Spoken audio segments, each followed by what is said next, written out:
D'accord. Merci, professeur Fassé. Donc, la nécessité déjà dans le contexte dans lequel nous sommes, un contexte de, je sais pas si je dois dire libéralisation ou démocratisation de l'apprentissage, Oui. mais surtout un contexte en tout cas où tout va très vite, Ouais. où les nouvelles technologies se inventent et se réinventent tous les jours.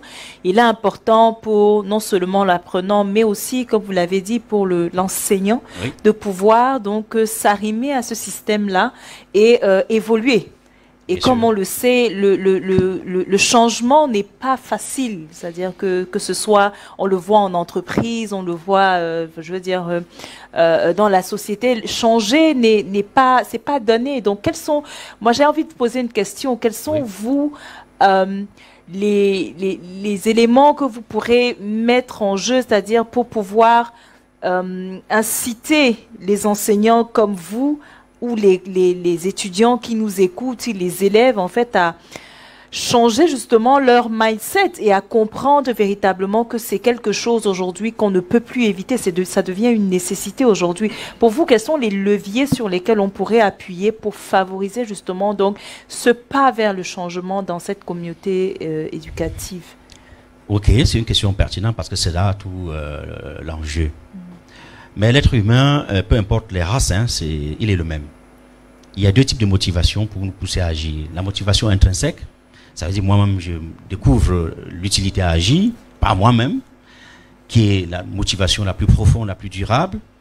Et la motivation extrinsèque, donc qui vient de l'extérieur. À savoir, de l'extérieur, on me motive, on me stimule à me rendre compte que l'action que je vais poser va m'être utile. Il faut jouer sur les deux leviers. Un enseignant, vous savez, parfois quand on le dit, il faut utiliser, madame le professeur va certainement nous dire, quand c'est une autre, dit, il faut faire ceci pour que les enfants puissent étudier, continuer à étudier à la maison. On nous paye pour enseigner au lycée, on ne nous a pas payé pour aller enseigner à la maison, bien évidemment, ensuite, parce qu'ils ne voient pas.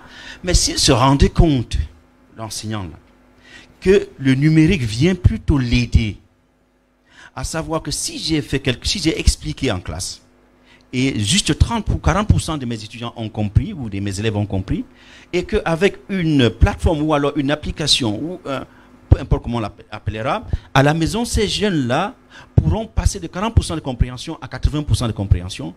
Mais à la fin de l'année, on va voir mes résultats exploser. Et c'est moi qui vais recevoir des lettres de félicitations. Donc, en fait, si on voit le numérique éducatif aujourd'hui comme un atout pour l'enseignant, un facilitateur pour l'atteinte de mes objectifs pédagogiques, alors je vais tout simplement me rendre compte qu'il me le faut. Évidemment, il faut un accompagnement logistique.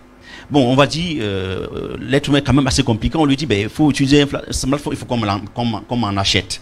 Et là, c'est compliqué. L'État ne peut pas toujours avoir les moyens de le faire. Mais s'il se rend compte que oui, si j'ai déjà le mien, on lui a donné une connexion à l'école, par exemple gratuitement, je le suppose, et il peut s'en servir et qu'il voit que les élèves vont davantage comprendre, ça devrait marcher. Maintenant, au niveau des élèves, mis à part le suivi parental dont a parlé le partenaire de Toutri, et j'ai bien été très très content qu'il évoque cela parce que c'est important, mis à part le contrôle parental, autant qu'il peut être fait, si le parent se rend compte que si j'adhère à la politique du numérique, alors ça me permet en fait d'assurer mon contrôle parental ou alors mon apport parental tout en étant dans mon lieu de travail, alors tout de suite il devrait pouvoir adhérer. Et l'élève aussi, s'il se rend compte que, mais si je n'ai pas bien compris ce que mon prof a dit, parce que le style de mon prof ne correspond pas à mon style d'apprenant, et que je peux, à travers Internet, avoir accès aux cours de l'élève d'un autre lycée, avoir une autre approche de son enseignant, ou discuter avec l'élève d'un autre lycée, je vais donc apprendre davantage, alors ça devrait aller. Ça veut dire quoi? Pour tout cela, il faut sensibiliser. Il faut éduquer et accompagner et stimuler. Et il ne faut pas simplement, là je m'adresse à madame le professeur, avoir le bâton, il faut avoir le bâton et la carotte.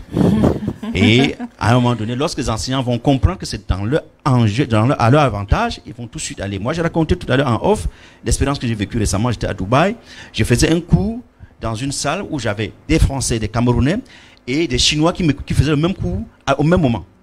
Alors s'il me fallait me déplacer, aller en France faire le cours au Cameroun, aller en Chine faire le cours économique c'est quoi? Le coût en temps c'est quoi? Le coût en énergie c'est quoi? Mais tout cela a été réuni grâce aux plateformes. On a fait ça en une seule fois. Et en temps là, les étudiants m'ont dit, ah oui, il y a un cours qu'on n'avait pas terminé quand je partais. Et on a précipité les examens. Qu'est-ce qu'il faut faire? Tout de suite, on s'est connecté. On a créé un groupe WhatsApp. J'ai continué le cours. tout en étant là-bas, en enseignant ici. En fait, si on a compris, on va adhérer. Très souvent, c'est parce qu'on n'a pas compris qu'on n'adhère pas. Merci, professeur Fassé.